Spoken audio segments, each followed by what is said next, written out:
So far, the crew has cleared every hurdle naysayers have placed in their way. Columbus would be home to one of the 10 inaugural teams. Columbus has outperformed much larger cities. The true success. All right, hello and welcome. We have James Graham from DC United Kingdom on with us, and we are going to preview. Nailed it. We are going to preview DC United versus the Columbus Crew coming up on Saturday the 4th. James, pleasure. Pleasure is mine. Thank you for having me on. Yeah, welcome. And also in the club, we've got Ben. Hey, how's it going? And I am Trey. And Ben, go ahead and lead us off and steer the ship for us. Sure. Let's start out by plugging all your socials and kind of where to find you and whatnot. So hit me with the good stuff. So Twitter at DC United Kingdom. I've heard That's of it. where I am most active. But I also do have a YouTube channel, which is where you can find my podcast. I've had loads of people on there. I've interviewed like previous head coaches, players, you name it. I've had them on. Sweet. And that is youtube.com at DC United Kingdom. I also got Facebook and Instagram, which I'm not massive on, but Instagram's probably the main one out of the two. Which the is Facebook is for the 60-plus fans out there, 60-year-old plus fans. Yeah, I 40 looked at the plus like us. demographics and I saw the age difference between the Facebook and then the Instagram, and it was like there's a massive swing. Yeah, So, absolutely. Yeah, but Instagram's instagram.com DCUKFC, and then the Facebook one is DC United Kingdom FC because somebody decided to take it. Yeah. That's like the biggest struggle for us when we were going through all the platforms. We're like, Yeah. cool, we'll do upper 90 this, upper 90 this. And then it's like, at one of them, they were like, oh, it's taken. It's like, It's oh, really cool. I'll frustrating. just change everything we've just done forever. Great. Thanks. a lot. Honestly, I think the Instagram one, it was like a DC universe thing. And Yeah. I'm like, and they don't even use it. Should just, yeah. And I think at one point we even like reached out to somebody and they were Same. like, they don't, since it doesn't exist anymore, it just goes to nobody. And I can't, Yeah. I get the pain. I love that you're on YouTube. We're actually going to try the video medium. Honestly, it's been fantastic. So I started doing the video stuff a few years ago now. I actually did my first proper live show. I did a test one, but my first proper live show with Ben Olsen. Oh, cool. Oh, that's awesome. Yeah. Yeah, it's a pretty good first one to do. I had him on in season 2. It was the first coach that I had on, and it was great. Nice. And stream live, no problems. We had a good chat about his days as a player, especially when he came over and played for Nottingham Forest. Yeah, that's awesome. Yeah, and that's your old coach. I always really liked him. Well, let's start out here. First of all, congrats on an awesome, stunning victory against Toronto. And I know for us as Crew fans, they've always tried to say, "Oh, Toronto's your main person you're against," or like, It's whatever. our You got to hate them. manufactured rival. It's your forced rivalry. And I'm like, yeah, come on, give me a break. It's never Toronto. But I watched the highlights and stuff like that, and it was awesome. yeah, It was just awesome. Things clicked into place. Yeah. Yeah. That joke right there for you. Will not land because this is a Crew podcast, but I got it. Yeah, Mateus Click.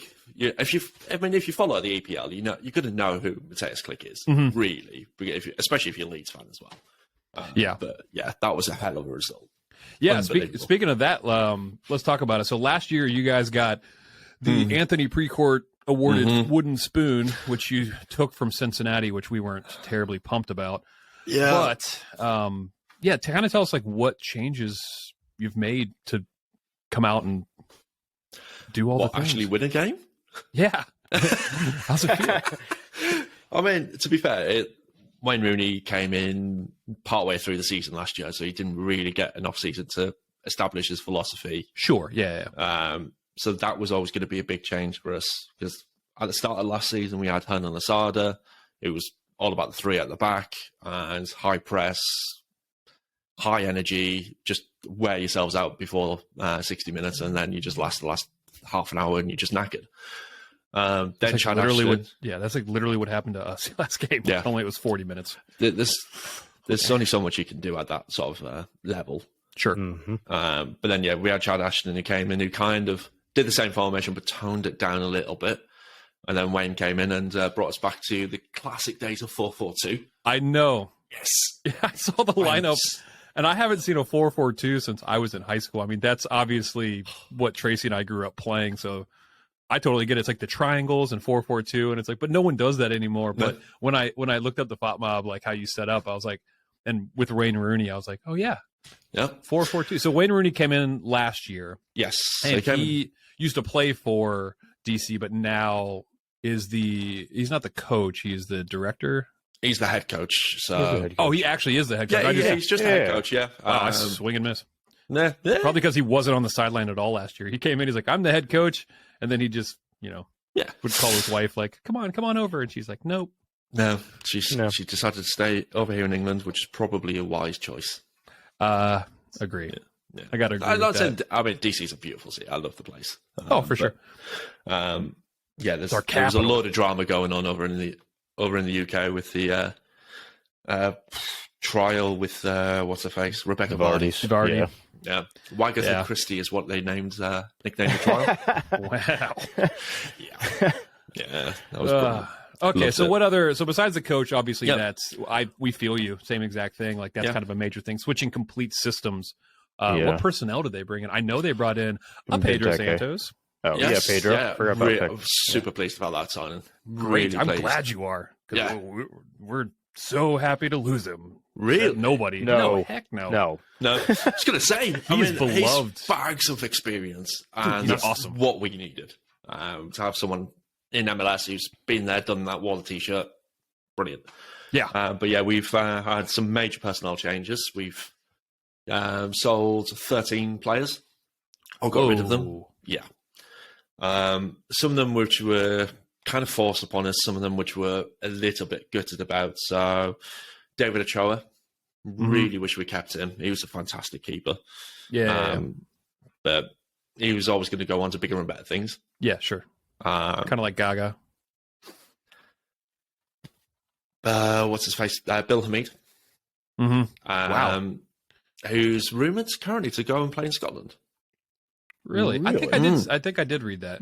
Yeah, Dundee United, I think it is, which he'll be joining up with former DC player Ian Hawkes. Whoa, son of John, yes. Yeah. There's been a bunch of other players, some players which we were quite happy to get rid of. Yeah. Rafa Roma, one of the worst players in MLS history. Yeah, you had a lot of dead weight. Yeah.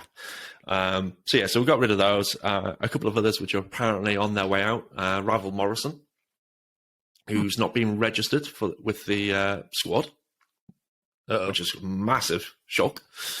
But then we brought in Matthias Klick, who scored last night with an absolute pile driver from range. I love it. Who else we brought in? Pedro Santos, Mohamed Jeze. Then we brought in two keepers, Tyler Miller and Alex Bono. And then a couple, Ruan was another one. Yeah, Ruan's not bad. And Bono's a good keeper. I mean, he came from what? Was that Toronto? He came from Toronto. Okay, yeah. Which is probably not the best, considering their record last year. Yeah, he's not great, but then keeper. again, considering you just beat him, eat it. Yeah. So, Tyler Miller was brilliant last night. Yes, we conceded 2 goals, but when he needed to do what he needed to do, he did it well. Man, 8.1 rating. He was the second highest rated person with 2 goals scored on him. That's tough. Really? Yeah. Wow. That's awesome. Yeah. That's awesome.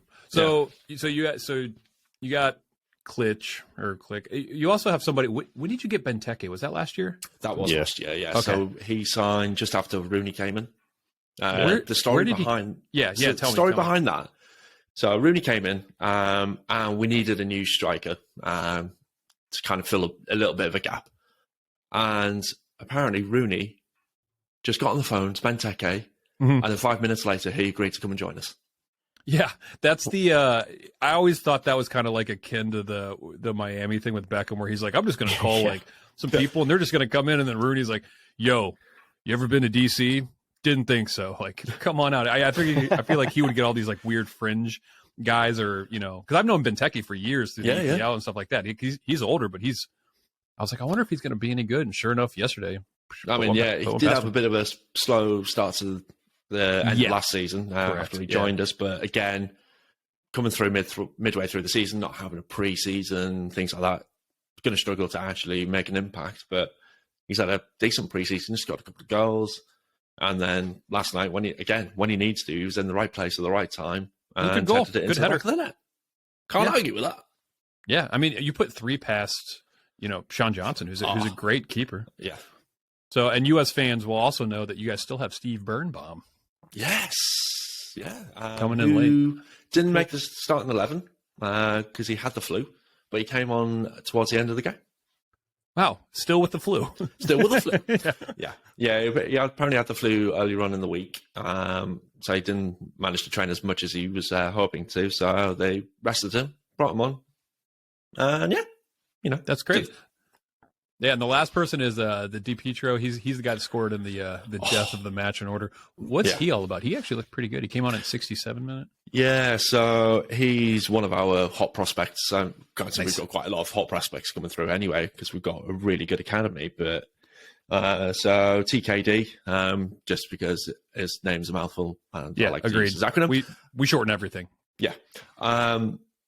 So he came through, played a lot with Loudon last year and started coming through towards the end of last season again because Rooney loves bringing in the youngsters. So he started to get some game time and he had a really good preseason again. He made a few assists for Benteke and actually scored a couple of goals in preseason. So it was a little bit of a surprise that he didn't start yesterday. But again, really happy that he was able to come on, make the impact and actually get that game-winning goal because it was just phenomenal. Yeah, he's a live wire. He's got a lot of pace. He's really confident and he's just willing to go at players. I love it. Yeah, I see a lot of similarities between what the DC is doing and what we're doing. Like we also are bringing in like a lot of youth. We signed, our biggest signing last year or in the past, 12 months was probably our coach. Same as you guys. And then you have like a seasoned striker up top. Like we have Cucho, you have Benteke, and then you're just kind of building around that. But you're really putting a lot of emphasis on the youth and on the academy, which is all right. Well, it's like looking in the mirror. Yeah, honestly, I love the way things are starting to evolve now where moving away from things like the Super Draft and a lot of clubs are now starting to build their own academies and bringing players through that sort of system because it works. You look at clubs in Europe, you look at wherever the big teams are, they've got their own academies and they churn through players through that rather than... We talked about it before, but it also has a lot of that like trickle down. Like once you sell it onto the academy, you can still receive that money. So people are saying, "Oh, that's another revenue, a way to get money and stuff like that," which is awesome. And plus, when you grab people out of college, they're like 22, and at that point, looking overseas, those people are like dinosaurs. Yeah, I think the only one who I think has been really good over the last sort of few years is Daryl DK. Yeah, he had a brace yesterday against Stefan. Yeah, who's got a brace against the team I follow. Oh, well, you follow Middlesbrough? Yeah, for my sins. That's good. That's fine. Hey, you got Zach. Yeah, we got Zach. And to be fair, we've been on a really good run recently since Michael Carrick came in. So. Yeah, and also, I think you guys are on the hunt for the playoffs or something like that. We're 6th or 5th, we're 4th? in the hunt for automatic promotion at the moment. Top 2? Yeah, nice. So we're currently 3rd in the league. We were 4 points behind Sheffield United before yesterday. Burnley's like far and away up top. Burnley. Yeah, we can discount them. They're up. The champion. I mean, we're getting off topic, but the championship this year is awesome. There's like one game between the 1st and the 12th team, or like anybody who's brilliant, still in it for forever. Okay, so new coach, new all that stuff, and let's talk about how are you going to set up against the Crew? Going away, coming to lower.com. Yes, which is quite a nice stadium. I will have to say that. Come on up. I mean, I'll just fly thousands of miles over for the game. Why not? Yeah, it's a pond. Fly over it. Yeah, why not? It's one place I haven't been to in America, so why not? So I think we'll probably line up very similar to how we did yesterday. Classic 4-4-2. The only thing is, I think we'll probably end up with Birnbaum in the starting 11. I'd imagine Victor Paulsen will move back into the midfield role because that's where he generally plays rather than at centre-back, which he was found out a little bit last night. There's a few mistakes he made, but he did come up big towards the end of the game, just before we scored our winner. When Bernadeschi got to the byline, crossed it in, Paulson was there to actually intercept it, which is great. So yes, I think Birnbaum will come back into the lineup. We'll see. I don't know whether Matai, who was the 16-year-old at centre back, who looked again really good for 16. Give me a break. He's only just recently learned how to flip and drive. Yeah, right. Allegedly. Yeah. So being able to get, honestly, he looked really good. He had trials with Bayern Munich a few years ago. Okay. So, luckily didn't make it. Luckily, yeah. For our sake, but he'll go on to bigger and better things in the next few years. I would like to think. Dang, he started over Donovan Pines too. Donovan Pines is another U.S. prospect, lanky, tall. Yeah, I mean he's not as tall as me, but that's another story.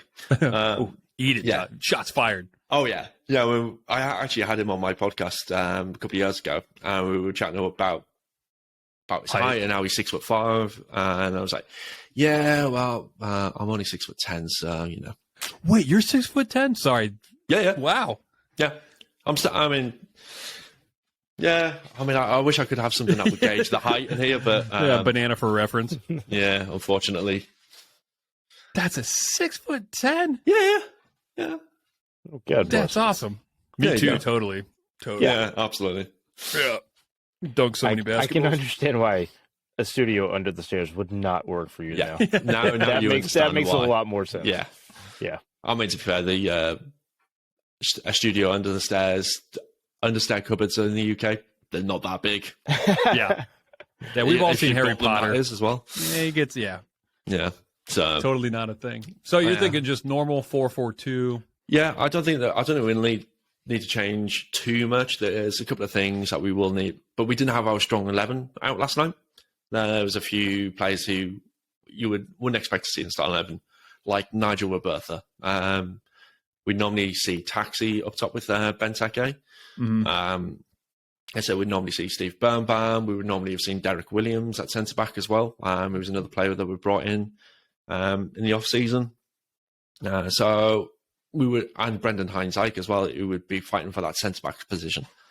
So we haven't seen the best 11 just yet, and that will happen over time.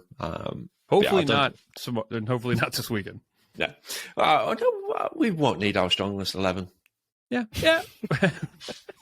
We're cutting that. That's going on the cutting floor, James. Not cool. I mean, maybe Steve Birnbaum gave everybody the flu. Maybe. It might get snowed off. Yeah, I don't know. It's Ohio. You could have a tornado of snow and it floods or something. I don't know. Yeah. Who even It just knows? feels like the weather's just mad at the moment. All wherever right, you go. So, but yeah, 4-4-2. I don't think we'll need to tweak too much. We'll just get a couple of extra players back into the 11. I think it's just our transition play was not the greatest. So we saw a lot of balls coming over the top, which I think Toronto saw as our weak point. Mainly because we didn't have Birnbaum, who was the best in the air in MLS last year. So, yeah. So if he's back, we should be all right. Yeah, that's always good to have. He is kind of a threat on set pieces. Yes. Which is something that I think we as the crew desperately miss, because I don't think Mensah was that great in the air. And I mean, Josh Williams, but he actually doesn't play. All right. Well, that's awesome. Well, thanks so much for coming on. Before you leave, I want to give a score prediction so I can edit it and then be like, have it cut. So you're like, crew win. Do you want me to give just a load of predictions so you can just choose whichever one you want? Yeah, I'll just cut whatever one's correct. Yeah. Hey, and I guess last week you got the correct score prediction 3-2. So yeah, I mean, we might have I don't know. I don't know. I'm thinking, the games generally between us there's usually goals in it, aren't they? Mm-hmm. And you look back to, I think it was 2 years ago, when we played at your grounds, Ola Kamara coming on and scoring as well. Mm-hmm. Obviously, former crew player as well. Mm-hmm. Yeah. And there was a couple of goals in there. I think this one's probably, I'm going to be optimistic about DC because I always am. You have to, and that's fine. Yeah. I'm going to say 2-1 to DC. All right, 2-1 Crew. You heard it here first. Podcast over. We're done. No, I agree. I think there is going to be goals. 4-4-2 is just kind of interesting because no one's playing it, and it seems to kind of work sometimes, especially just like going back to basics is what I always feel. Yep. So, and it's going to be, honestly, it's going to be a heartbreak to see Pedro Santos on the field with a different jersey. I mean, he really was. Him and Mensah, when they come back, is going to be. I may just not even watch it because I don't know if I can stand to watch it. He's an awesome guy. Is Pedro just that much of a club legend for you guys? To an extent. So when he first started, I was not a fan. This was like years ago. And then he developed into this left winger. He's left-footed, but likes to cut in. Yeah. On the left side, which is, I was always a fan of like predominantly right or left foot, the people that cut in. And then, as we progressed and he kind of aged out, what he did is he moved back to like a wing back position, or actually he was playing left fullback for the last 2 seasons, Trey. Yeah. And he was phenomenal at left back. Like absolutely. I wish we would have kept him for our like wing back position now, because that's like his perfect position for where he's at. And when we got rid of him, I'm like, man, that sucks, because he's a perfect wing back position. Like, his versatility was phenomenal, and just steady Eddie. You knew what you were going to get. Mm-hmm. His soccer IQ has a high ceiling. He gets it. Yeah, it was one of those situations where the team was just kind of moving forward, and the fit just wasn't going to continue to be correct with Nancy. But on and off the field, stand-up guy, never had any issues, never in any kind of trouble. Yeah. Always did and said the right things.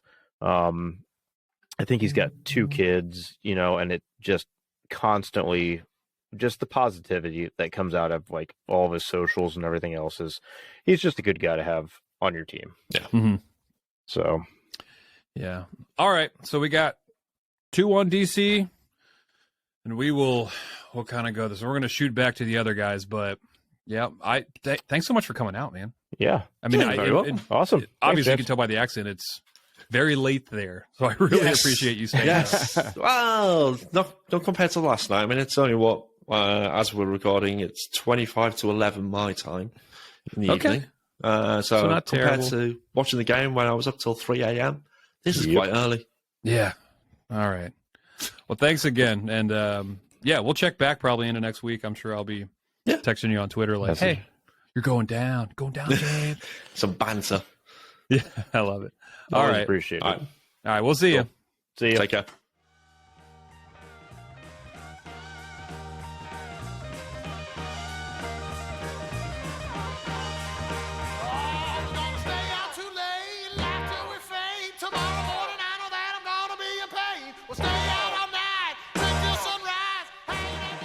Thanks everyone for joining the club. We hope you'll listen next week and every week, even in the off season, to celebrate or commiserate. We'll save you a seat. If you like this podcast, please give us 5 stars and subscribe. You can email us at upper90clubpod@gmail.com. That's upper90clubpod@gmail.com.